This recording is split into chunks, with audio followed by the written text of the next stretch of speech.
അസ്സലാമു അലൈക്കും വറഹ്മത്തുള്ളാഹി തആല വബറകാതുഹു. വളരെയധികം സ്പീഡിൽ അൻഷിഫത വീട്ടിലേക്ക് കുതിക്കുന്നു. എന്നാൽ പാവം ബുഷി കാത്തിരിക്കുകയായിരുന്നു അവനെ. കാര്യം മറ്റൊന്നുമല്ല, തൻ്റെ ഭർത്താവ് എന്താണ് ഇത്രയധികം ലേറ്റ് ആയത്? അതിനെക്കുറിച്ച് അവൾക്ക് നല്ല ടെൻഷൻ ഉണ്ടായിരുന്നു. എങ്കിലും അവൾ ഉറക്കമൊഴിച്ച് കാത്തിരുന്നു. എന്നാൽ കാത്തിരുന്ന് ഉമ്മ ഉറങ്ങിപ്പോയിരുന്നു. ഉമ്മാക്കിരിക്കാൻ കഴിയാത്തത് കൊണ്ട് തന്നെ ഉമ്മ കിടന്നു. മോളെ, ആ ഉമ്മ, എനിക്ക് വല്ലാതെ ഉറക്കം വരുന്നു മോളെ. ഞാൻ ഈ മെഡിസിനെ കഴിക്കണോണ്ടേ എനിക്ക് വല്ലാത്തൊരു ക്ഷീണം. ആ മോന് വരുന്നത് നോക്കിയിരിക്കുകയേ. ഉമ്മ, നിങ്ങൾ ഉറങ്ങിക്കോളി, ഞാൻ കാത്തിരുന്നോളാം. അങ്ങനെ അതാ അവൾ താഴേക്ക് ഇറങ്ങി പുറത്തേക്ക് നോക്കിയിരുന്നു. ഏകദേശം അരമണിക്കൂറോളം അടുത്തപ്പോൾ അതാ അൻഷിഫ് അവൻ്റെ കാറുമായി വരുന്നു. അവൾക്ക് അല്പം ആശ്വാസം തോന്നി. അവൾ പെട്ടെന്ന് എഴുന്നേറ്റ് പുഞ്ചിരിയോടെ അവനെ വരവേറ്റു.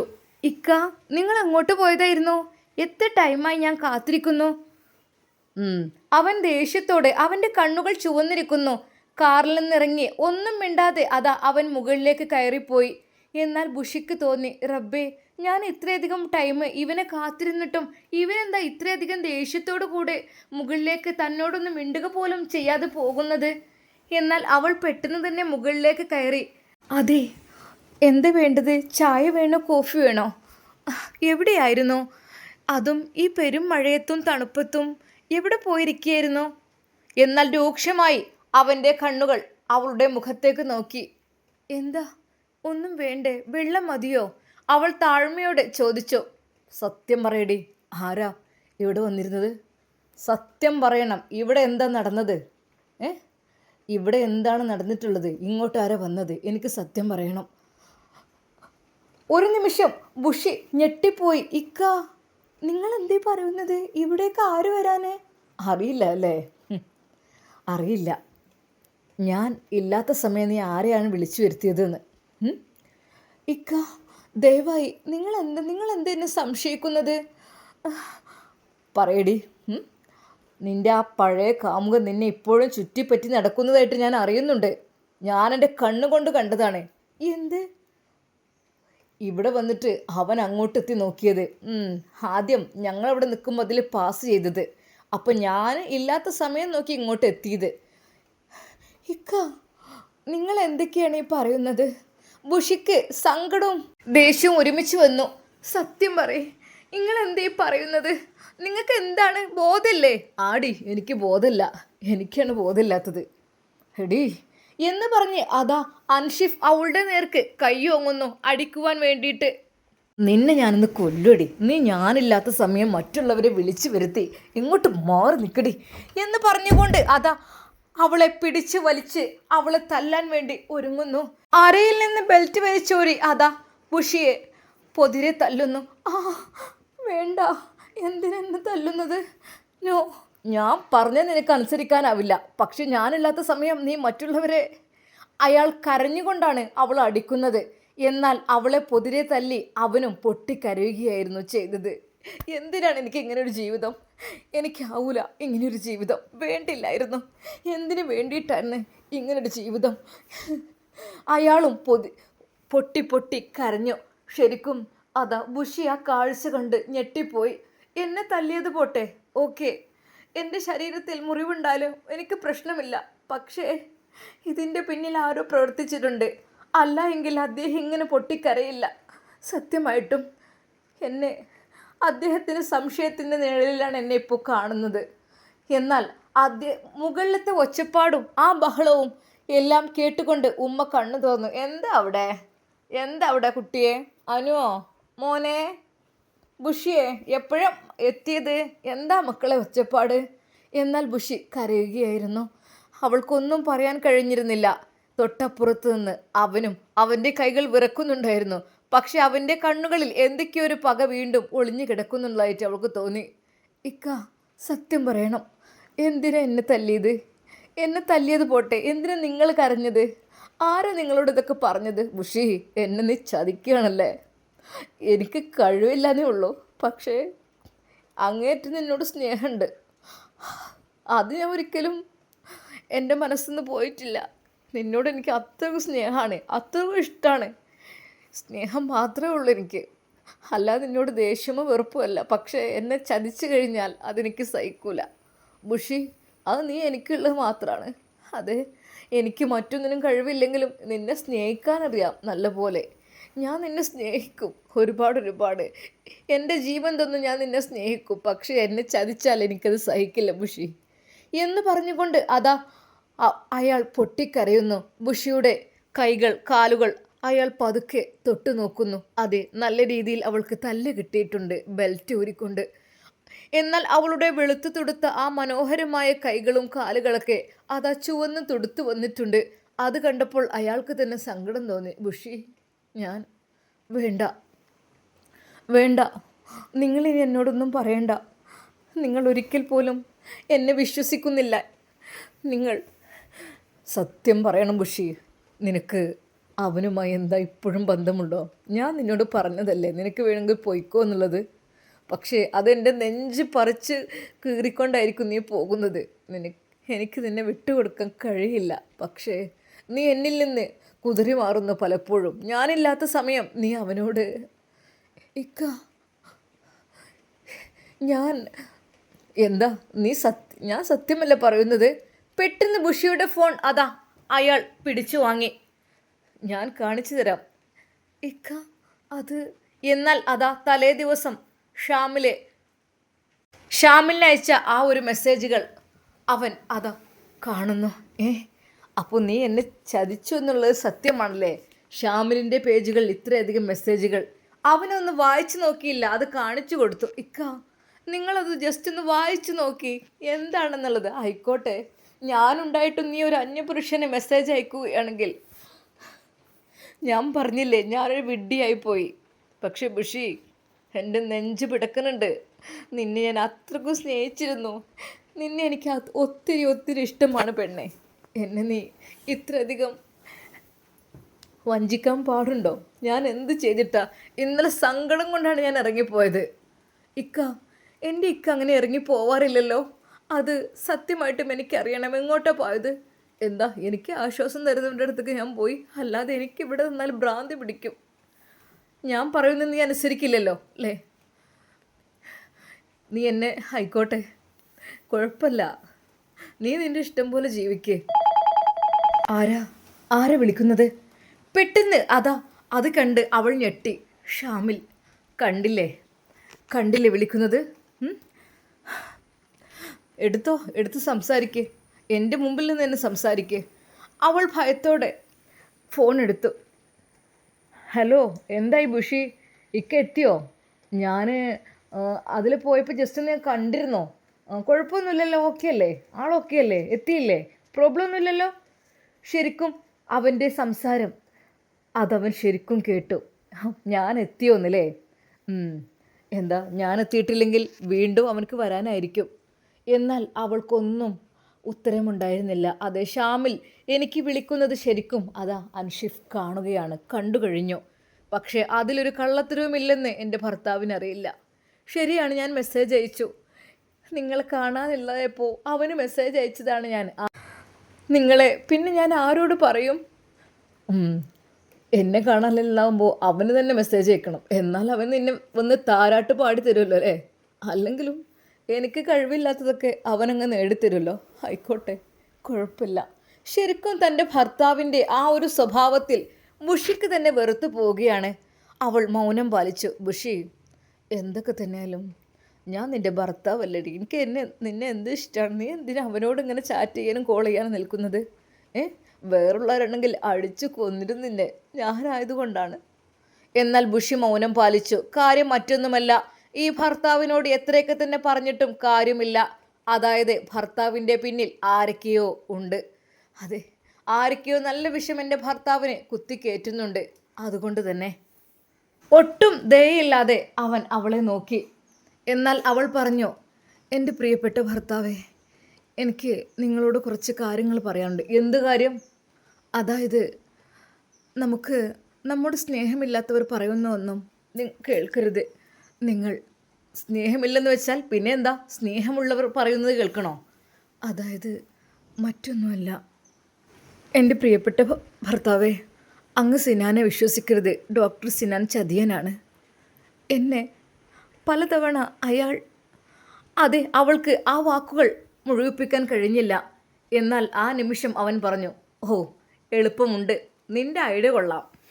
എൻ്റെ കൂട്ടുകാരൻ സിനാനുമായിട്ട് നീ അങ്ങുടക്കിലാണ്, അതുകൊണ്ട് എല്ലാം അവൻ്റെ മേലേക്കിടാം. ഷാമിൽ നല്ല വിശ്വസ്തനായ സേവകനും അല്ലേ? അതല്ല നിനക്ക്? ഷാമിലിനെ ഒരിക്കലും നിനക്ക് കുറ്റം പറയുന്നത് എനിക്ക് ഇഷ്ടമല്ല. അതെനിക്ക് അന്നേ അറിയാം. ആ കല്യാണത്തിൻ്റെ ദിവസം തന്നെ ഞാൻ കണ്ടതാണ് അവൻ്റെ ആ നോട്ടം. ഷാമിൽ പാവമാണ്. അവൻ എനിക്ക് വേണ്ടി ഹെൽപ്പേ ചെയ്തിട്ടുള്ളൂ. ആ എനിക്കറിയാം, നിനക്ക് ഹെൽപ്പ് ചെയ്യും. ഞാൻ അങ്ങനെ ഒരു പൊണ്ണനായ ഭർത്താവായി പോയല്ലോ. അതാണ് എൻ്റെ പ്രിയപ്പെട്ട ഭർത്താവേ. സിനാനാണ് അപകടകാരി, ഡോക്ടർ സിനാൻ. അതെ, അവനാണ് വഞ്ചകൻ. നിങ്ങളെ കൂടെ നടന്ന് വഞ്ചിക്കാണ്, അത് നിങ്ങൾ മറക്കണ്ട. ശരിക്കും അതാ അവളുടെ വാക്കുകൾ കേട്ട് അതാ അൻഷിഫിന് ദേഷ്യം അരിച്ചു കയറി. എന്താണ് നീ പറഞ്ഞത്? എന്താ നീ പറഞ്ഞത്? നമ്മുടെ ദാമ്പത്യ ജീവിതത്തിന് എല്ലാ സപ്പോർട്ടും തന്ന അവനെയാണോ നീ കുറ്റക്കാരനാക്കുന്നത്? അതോ നിൻ്റെ പഴയ കാമുകനെയോ? അതെ, സിനാനെ കുറിച്ചൊരു വാക്ക് പറഞ്ഞു പോയിട്ടുണ്ടെങ്കിലേ അടിച്ച് നിന്നെ പല്യാൻ കൊഴിക്കും. ശ്രദ്ധിച്ചോ, ഓർത്തോ. ശരിക്കും അതാ അവളെ കൊണ്ട് പറയാൻ കഴിയുന്നതെല്ലാം പറഞ്ഞു കഴിഞ്ഞു. പക്ഷേ അൻഷിഫ്, അവൻ ദേഷ്യത്തിൽ തന്നെയാണ്. അവന് സിനാനെക്കുറിച്ച് എന്ത് പറയുമ്പോഴും നിനക്ക് അവനെ മാത്രമേ പറയാനുള്ളൂ. വേറുള്ളവർ എന്ത് ചെയ്താൽ നിനക്ക് കുഴപ്പമില്ല. അഹങ്കാരി, നിനക്ക് മറ്റവൻ്റെ കൂടെ അങ്ങ് പോയിക്കൂടിയിരുന്ന് എന്തിനു വേണ്ടിയിട്ടാണ് എൻ്റെ ജീവിതത്തിലേക്ക് നീ കടന്നു വന്നത്? അപ്പോഴേക്കും എന്നാൽ അവൾ നിശബ്ദയായിരുന്നു. എന്നാൽ താഴെ ഉമ്മ ഇവരുടെ പ്രശ്നങ്ങളെല്ലാം പതുക്കെ കേൾക്കുന്നു. എന്താ ഈ മക്കൾ ഇങ്ങനെ? ഇപ്പോൾ കുറച്ച് ദിവസമായിട്ട് എങ്ങനെയാണ്? നല്ല ഹാപ്പി ആയിരുന്നു, നല്ല സന്തോഷത്തിലായിരുന്നു. ഇപ്പോൾ എല്ലാം കൂടി മനസ്സിന് ഒരു പ്രയാസമായി മാറി. അല്ലെങ്കിൽ ആ പെണ്ണിന് ശരിക്കും നിന്നൂടെ? എൻ്റെ കുട്ടിക്ക് അങ്ങനെ ഒരു കുഞ്ഞിന് ആഗ്രഹം ഉണ്ടെങ്കിൽ അവളെ നിന്ന് കൊടുക്കല്ലേ വേണ്ടത്? ഇത് അവൾ സമ്മതിക്കാതെ ഇപ്പോൾ എന്തിനു വേണ്ടിയിട്ടാണ്? ഇതിനേക്കാളും നല്ലത് പെണ്ണ് കെട്ടിക്കാതിരിക്കുകയായിരുന്നു. ഉമ്മയുടെ മനസ്സിൽ അങ്ങനെ പല ചിന്തകളും വന്നുകൊണ്ടിരുന്നു. എന്നാൽ പാവം ബുഷി എത്രയൊക്കെ തന്നെ സിനാൻ്റെ തെറ്റുകുറ്റങ്ങൾ അൻഷിഫിനോട് പറഞ്ഞിട്ടും അതൊരിക്കലും അവൻ അംഗീകരിക്കുന്നില്ല. കാര്യം മറ്റൊന്നുമല്ല, അവർ ഭയങ്കര ഫ്രണ്ടാണ്. കാരണം എന്തൊക്കെ തന്നെയായാലും അൻഷിഫും സിനാനും വളരെയധികം ഭയങ്കരമായിട്ടുള്ള റിലേഷനാണ്. അവരെന്തൊക്കെയോ പരസ്പരം പങ്കുവെക്കുന്നുണ്ട് ശരിക്കും. പക്ഷേ തന്നെക്കുറിച്ചുള്ള, ഷാമിലിനെ കുറിച്ചുള്ള തെറ്റുകുറ്റങ്ങളായിരിക്കും അത്. എനിക്ക് നന്നായിട്ടറിയാം, അവൾ വിചാരിച്ചു. ഉമ്മയുടെ മനസ്സിലും ആകപ്പാട് ടെൻഷൻ. ഇനിയിപ്പോൾ എന്താ ചെയ്യുക? വല്ലാത്തൊരു കഷ്ടമായി പോയി. ഇതിപ്പോൾ എന്താണിപ്പോൾ എനിക്കറിയുന്നില്ല. ഈ മക്കളൊന്ന് ശരിക്കും ജീവിച്ചിരുന്നെങ്കിൽ എനിക്ക് സമാധാനമായേനെ. എന്നാലും അവളുടെ അഹങ്കാരിയല്ലേ. എൻ്റെ പൊന്നു മോൻക്ക് അതിനുള്ള കഴിവില്ലെങ്കിലും അതിന് അഡ്ജസ്റ്റ് ചെയ്യുകയല്ലേ വേണ്ടത്. ഒരു കുഞ്ഞ് അവരുടെ ജീവിതത്തിൽ പിറന്നു കഴിഞ്ഞാൽ അവർക്ക് തന്നെയല്ലേ അതിൻ്റെ ലാഭം. അല്ലാതെന്താ, അവർക്ക് വേണ്ടി ഒരു കുഞ്ഞ് വേണ്ടേ? ഈ കുട്ടിക്ക് എന്തിൻ്റെ കേടാന്നാവോ? ഉമ്മ ഒന്നും മിണ്ടാതെ കണ്ണീരോടെ പ്രാർത്ഥിച്ചു. ഇപ്പോഴാണെങ്കിൽ സിനാനും അൻഷിഫും വല്ലാത്തൊരു കൂട്ടും, എന്തൊരു സ്നേഹം. എല്ലാം കൊണ്ടും ശരിക്കും അവനെ കണ്ണടച്ച് വിശ്വസിച്ചിരിക്കുന്നു. ഒരിക്കൽ പോലും അങ്ങനെ വിശ്വസിക്കരുതേ എന്ന് അവൾ പറഞ്ഞാലും അവനത് അനുസരിക്കില്ല. അവൻക്ക് എപ്പോഴും സിനാൻ്റെ ആ ഒരു വാക്കുകളാണ് വലുത്. ആ രാത്രിയും അവൾ പറഞ്ഞു, എൻ്റെ പ്രിയപ്പെട്ട ഭർത്താവേ, അങ്ങൊരിക്കലും സിനാൻ്റെ വാക്കുകൾ മുഴുവനായി വിശ്വസിക്കരുത്. അതായത് അവൻ ചതിയനാണ്. അവൻ എല്ലാ പെൺകുട്ടികളെയും ചതിയിൽപ്പെടുത്താൻ വേണ്ടി നിൽക്കുന്നവനാണ്. പിന്നെ എന്നെയും പലതവണ നീ മിണ്ടിപ്പോകരുത്. അതായത് ഒന്നുമില്ലാത്തായപ്പോൾ നിനക്ക് അവൻ്റെ തലയിലേക്ക് കയറാനാണ് എളുപ്പം അല്ലേ? നിന്റെ ഷാമിൽ നല്ലവനായിട്ടുണ്ടല്ലോ. ഇങ്ങോട്ട് നോക്കടി. അതാ അവൻ ഫോൺ ലോക്ക് തുറന്നുകൊണ്ട് അത് കാണിച്ചു കൊടുത്തു. ശരിക്കും വീണ്ടും ഈ ഫോട്ടോ, ഇതൊക്കെ നിങ്ങൾ എത്രമാത്രം പഞ്ചാര വർത്താനം പറഞ്ഞിരിക്കുകയാണ് ആ ക്യാൻറ്റീനിൽ. ഇതെൻ്റെ ഹൃദയത്തിലാണ് ഇടി കൊണ്ടത്. എനിക്ക് അവനെ മടുത്തു പോയി, കൊല്ലാനുള്ള ദേഷ്യമുണ്ട്. വെറുതെ വിടൂല ഞാൻ അവനെ, ഓർത്തോ. എന്നാൽ അവൾക്ക് ഭയം തോന്നി. പിന്നെ നിങ്ങൾ ഒരിക്കലും അവനെ ഉപദ്രവിക്കരുത്. അവൻ പാവമാണ്, അവനൊന്നും ചെയ്തിട്ടില്ല. ഉപദ്രവിക്കില്ല. പക്ഷേ സിനാനെ കുറിച്ച് മറ്റു വല്ലതും നീ ഇനി പറയുകയാണെങ്കിലേ കരുതിക്കോ, അവൻ രണ്ടു കാലിൽ നേരെ നടക്കില്ല, നോക്കിക്കോ. ശരിക്കും അത് കേട്ടപ്പോൾ അവൾക്ക് വല്ലാത്തൊരു വിഷമമായി. ഇല്ല, ഇനിയൊരിക്കലും അവനെക്കുറിച്ച് ഞാനൊന്നും പറയില്ല. സിനാനെക്കുറിച്ച് നല്ലത് പറഞ്ഞാൽ എൻ്റെ ഭർത്താവിന് ഇഷ്ടമാണ്. ഇത്രയധികം ഒരു കൂട്ടുകാരനെ സ്നേഹിക്കുന്നവരുണ്ടാവോ? ചതിയനായ കൂട്ടുകാരൻ. എനിക്കറിയാം സിനാനെ. ഞാൻ അദ്ദേഹത്തിൻ്റെ കൂടെ റൗണ്ടിങ്ങിന് പോകുമ്പോൾ തന്നെ അദ്ദേഹത്തിൻ്റെ നോട്ടവും ഭാവവും എല്ലാം വ്യത്യസ്തമായിരുന്നു. എല്ലാവരെയും പോലെയല്ലായിരുന്നു അവൻ്റെ ദുസ്വഭാവം. റബ്ബേ, പഠിച്ചോനെ, നീ എന്നെ ഒരു ചതിയിൽ ഉൾപ്പെടാതെ ഞാൻ വീട്ടിലേക്ക് പോയാലും വേണ്ടില്ല. എനിക്കാവില്ല സിനാൻ്റെ ചതിയിലിങ്ങനെ. എന്നാൽ വീണ്ടും അതാ അൻഷിഫ് ചോദിക്കുന്നു, എന്നോട് അല്പമെങ്കിലും സ്നേഹം നിനക്കുണ്ടെങ്കിൽ നാളെ നീ എൻ്റെ കൂടെ വരും ഹോസ്പിറ്റലിലേക്ക്. സ്വന്തം കുഞ്ഞിനെ പോലും വേണ്ടെന്ന് നീ വെക്കുകയാണ്. അതിൻ്റെ അർത്ഥം എനിക്ക് മനസ്സിലായി ഏറെക്കുറെ. അതായത് അതെ, എൻ്റെ കുഞ്ഞിനെ നിനക്ക് ഇഷ്ടമല്ല, നിനക്ക് ഷാമിലിൻ്റെ കുഞ്ഞിനെ ആയിരിക്കും ഇഷ്ടം, അവൻ്റെ കൂടെ ജീവിക്കാനായിരിക്കും നിനക്കിഷ്ടം അല്ലേ? അതിന് വേണ്ടിയിട്ടല്ലേ അതുവരെ നീ ഒഴിവാക്കുന്നത്? എന്നാൽ അത് കേട്ട ബുഷി ഞെട്ടി. ഒരിക്കലുമില്ല, ഞാൻ അങ്ങനെ വിചാരിച്ചിട്ടില്ല. പിന്നെന്താ? അതെ, എന്നോട് അല്പമെങ്കിലും ഇഷ്ടമുണ്ടെങ്കിൽ നീ നാളെ എൻ്റെ കൂടെ വരും. നാളത്തോടു കൂടി ഞാൻ മനസ്സിലാക്കും നിൻ്റെ സ്നേഹം എത്രമാത്രം ഉണ്ടെന്ന്. എന്നോട് സ്നേഹമുണ്ടെങ്കിൽ നാളെ നീ ഹോസ്പിറ്റലിലേക്ക് എൻ്റെ കൂടെ വരും. അതല്ല, ഷാമിലിനോടാണ് സ്നേഹമെങ്കിൽ നീ നാളെ എൻ്റെ കൂടെ വരില്ല. നാളത്തോടു കൂടി തീരുമാനമാകാം എല്ലാത്തിലും. ഓക്കെ. അതും പറഞ്ഞ് അയാൾ പൊട്ടിക്കരഞ്ഞു. എന്നാൽ അത് കണ്ടപ്പോൾ അവൾക്ക് എന്ത് പറയണമെന്നായിപ്പോയി. ബുഷിക്ക് എന്തോ ഒരു സങ്കടമായിപ്പോയി അദ്ദേഹത്തിൻ്റെ അവസ്ഥയോർത്ത്. അതെ, കൂട്ടുകാരൻ്റെ ചതിയിലാണ് അദ്ദേഹം കുടുങ്ങിയിട്ടുള്ളത്. ഞാൻ എന്തൊക്കെ തന്നെ പറഞ്ഞാലും എത്രയൊക്കെ തന്നെ പറഞ്ഞാലും ഒരിക്കൽ പോലും അതിൽ നിന്ന് അദ്ദേഹം ഒഴിവാവുന്നില്ല. എൻ്റെ വിധി.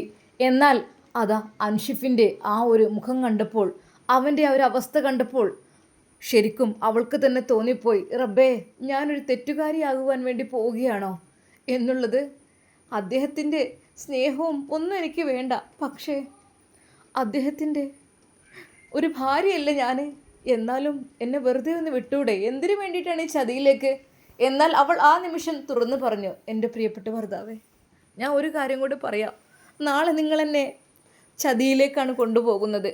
ഞാൻ അയാളുടെ കീഴിൽ പെട്ടുപോകുന്ന അവസ്ഥയായിരിക്കും. നീ മിണ്ടരുത്. എനിക്കറിയാം നിൻ്റെ മനസ്സിലിരിപ്പ് എന്താണെന്ന്. എൻ്റെ കുഞ്ഞിന് താല്പര്യമില്ലെങ്കിൽ ഞാൻ പറഞ്ഞല്ലോ, നീ ഇതിനും വരണ്ട. അന്നത്തോടു കൂടി നമുക്ക് എല്ലാം അങ്ങ് അവസാനിപ്പിക്കാം. അതല്ല, നിനക്ക് എന്നോട് അല്പമെങ്കിലും സ്നേഹമുണ്ടെങ്കിൽ എൻ്റെ കൂടെ നീ വരും. അവർ രണ്ടുപേരും ആ രാത്രിയിൽ കണ്ണീരോടെയായിരുന്നു. എന്നാൽ പിറ്റേ ദിവസം അതെ, അയാൾ ജോലിക്കൊന്നും പോകുന്നില്ല. നേരെ അടുക്കളയിലേക്ക്, ഉമ്മയുടെ അരികിലേക്ക്. ഉമ്മ, നിങ്ങൾ അവളെ ഒന്ന് പറഞ്ഞ് മനസ്സിലാക്കി കൊടുക്ക്. ഒരു പക്ഷേ ഇത് നടന്നില്ലെങ്കിൽ മറ്റവൻ അവളെ കൊണ്ടുപോകുമെന്നുള്ള കാര്യം ഉറപ്പാണ്. അവൾക്കൊരു പ്രണയമുണ്ടുമ്മ, പഴയകാല പ്രണയമാണ്. അത് ഇന്നുമുണ്ട്. പക്ഷേ അതുകൊണ്ട് എനിക്ക് വല്ലാത്തൊരു തലവേദനയാണ്. അവർ തമ്മിൽ ചാറ്റിംഗ് ഉണ്ട്, അവർ കോളിംഗ് ഉണ്ട്, എല്ലാം ഉണ്ട് ഉമ്മ. പിന്നെ എനിക്ക് പറയാനുള്ളത്, ഉമ്മ അവളെ ഒന്ന് പറഞ്ഞ് മനസ്സിലാക്കി കൊടുക്ക്. എൻ്റെ കൂടെ വിടാൻ വേണ്ടി പറ. മോനെ, അല്ല, ഇതിൽ വല്ല ചതിയുണ്ടോ? എന്ത് ചതിയും ഉമ്മ? അതെ, ഈ ഒരു ഗർഭധാരണം നടന്നില്ലെങ്കിൽ ഉറപ്പാണ് അവൾ നമ്മളെയൊക്കെ ഉപേക്ഷിച്ച് പോകും. നടന്നു കഴിഞ്ഞാൽ എൻ്റെ കുഞ്ഞിനെ പ്രസവിച്ച് അവൾക്ക് ഇവിടെ നിൽക്കാം. എന്താ? ശരിക്കും അത് പറഞ്ഞപ്പോൾ ഉമ്മാക്കും തോന്നി, അതെ, എൻ്റെ മകൻ പറഞ്ഞ് ശരിയാണ്. ഞാൻ അവളെ ഒന്നും കൂടി പറഞ്ഞ് മനസ്സിലാക്കി കൊടുത്തോളാം. മോന് വിഷമിക്കല്ലേ? മോനിന്ന് ഡ്യൂട്ടിക്ക് പോകണില്ലേ? ഉമ്മ, ഞാൻ ഇന്ന് ഡ്യൂട്ടിക്ക് പോകേണ്ട ദിവസമല്ല. അതായത് ഇന്ന് എനിക്ക് എൻ്റെ ജീവിതത്തിൽ പ്രധാനപ്പെട്ടൊരു ദിവസമാണ്. എൻ്റെ ജീവിതത്തിൽ ഇതുവരെ നടക്കാത്ത ഒരു സംഭവം നടത്തുന്ന ദിവസം. അതുകൊണ്ട് ഇന്ന് ഞാൻ ലീവാണ്. മോനെ, ആയിക്കോട്ടെ. അങ്ങനെ അതാ ബുഷി അടുക്കളയിലേക്ക് എത്തി. അവൾ ജോലികളിലെല്ലാം സഹായിച്ചു തുടങ്ങി. അവളുടെ മുഖം വല്ലാതെ വീങ്ങിയിരിക്കുന്നു. കൈകാലുകളിലൊക്കെ അതാ തലേ ദിവസം അടി കിട്ടിയ ആ ഒരു പാടുകൾ ചുവന്നു തുടുത്ത് നിൽക്കുന്നു. എന്നാൽ ഉമ്മ അത് ശ്രദ്ധിച്ചു. മോളെ, നിൻ്റെ കൈകളിലെന്താ? അത് ഉമ്മ, ഞാൻ അറിയാതെ. എന്താ മോളെ, എന്ത് പറ്റി ഇത്? ഉമ്മാക്കത് വല്ലാത്തൊരു വിഷമം തോന്നി. ഉമ്മ, അത് ഞാൻ അവിടെ ഒന്ന് വഴുക്കിയപ്പോഴേ അവിടെ കൈ വെച്ച്. മോളെ, ഇവിടെയുണ്ടല്ലോ, ഇതിപ്പോൾ എന്താ ഒന്നായിട്ട് എന്ത് പറ്റി? എന്ത് പറ്റിയത് മോളെ? ഒരിക്കൽ പോലും അവൾ ഭർത്താവിനെ കുറ്റം പറഞ്ഞില്ല. മോളെ, ഞാൻ ഒരു കാര്യം പറയട്ടെ. അത് സാരല്ല. ഉമ്മ അല്പം വെളിച്ചെണ്ണ എടുത്ത് അവിടെ മാകെ ഒന്ന് പുരട്ടിക്കൊടുത്ത് തടവിക്കൊടുത്തു. മോളെ, നീ എൻ്റെ പൊന്നു മോളാണ്. എനിക്ക് മോളോട് സ്നേഹമാണ്. എൻ്റെ മോൻ്റെ കാര്യം അങ്ങനെ തന്നെയാണ്. പിന്നെ മോള്, ഉമ്മ പറഞ്ഞൊരു കാര്യം കേൾക്കണം. അതായത് നിങ്ങൾ എപ്പോഴും എൻ്റെ കൂടെ വേണം. അതാണ് ഉമ്മയുടെ ആഗ്രഹം. മോളെ, മോളൊന്നും കൊണ്ടും എനിക്ക് മോളോട് ഇഷ്ടം കൊണ്ട് പറയാണ്. ഞാൻ മോളോട് 2 ദിവസം മുമ്പ് കുറച്ച് ദേഷ്യത്തിൽ സംസാരിച്ചത് എനിക്ക് സങ്കടം കൊണ്ടാണ് മോളെ. നീ എന്നും എൻ്റെ കൂടെ വേണം. അതെ, മോനും. അതുകൊണ്ട് മോളെ, നമുക്ക് സന്തോഷമുള്ള കാര്യത്തിലേക്ക് മോള് ഒന്ന് ശ്രദ്ധ ചെലുത്തണം. ഉമ്മ, നിങ്ങൾ പറയുന്നത്? അതെ മോളെ, ഇന്ന് അവൻ്റെ കൂടെ ഹോസ്പിറ്റലിലേക്ക് പോകണം. എന്നിട്ട് അതെ, നമുക്ക് നമ്മുടെ ജീവിതത്തിൽ ഒരു സന്തോഷമുള്ള കാര്യമില്ലേ? എനിക്കും ഉണ്ടാവില്ലേ ഒരു പേരക്കുട്ടിയെ ഒന്ന് കാണുവാനും ഒന്ന് ലാളിക്കുവാനും ആഗ്രഹം. എൻ്റെ ജീവിതത്തിൽ അതൊരിക്കലും ഉണ്ടാവില്ലെന്ന് ഞാൻ വിചാരിച്ചതാണ്. പക്ഷേ ഡോക്ടേഴ്സൊക്കെ അങ്ങനെ പറയുമ്പോൾ നമ്മളത് എതിർക്കാൻ പാടുണ്ടോ? എന്നാൽ ആ ഉമ്മയുടെ വാക്കുകൾക്ക് മുമ്പിൽ ബുഷിയുടെ കണ്ണുകൾ നിറഞ്ഞു. അവൾക്ക് മനസ്സിലായി എന്താണ് ഉമ്മ ഉദ്ദേശിക്കുന്നത് എന്നുള്ളത്. അവൾ വിതുമ്പിക്കരഞ്ഞു. മോളെ, നീ എന്താ ഒന്നും മിണ്ടാത്തത്? ദയവായി ഉമ്മയുടെ സ്നേഹം ഉണ്ടെങ്കിൽ, അൻഷിഫിനോട് സ്നേഹം ഉണ്ടെങ്കിൽ മോള് വേഗം ഇന്ന് കുളിച്ച് മാറ്റിയൊരുങ്ങി അവൻ്റെ കൂടെ പോകണം. ഈ ഉമ്മയുടെ അപേക്ഷയാണ്. എന്നാൽ ആ വാക്കുകൾക്ക് മുമ്പിൽ അവൾക്കൊന്നും പറയാൻ കഴിഞ്ഞില്ല. അല്ലെങ്കിലും എന്തു പറയാൻ, എൻ്റെ വാക്കാര് കേൾക്കാൻ? അവൾ പൊട്ടിക്കരഞ്ഞു. ഇൻഷാ അല്ലാ, എന്തായിരിക്കും ബുഷിയുടെ തീരുമാനം? ബുഷി ഹോസ്പിറ്റലിലേക്ക് പോകുമോ അവൻ്റെ കൂടെ? സിനാൻ്റെ സ്വപ്നങ്ങളെല്ലാം പൂവണിയുമോ? നമുക്ക് കാത്തിരുന്ന് കാണാം.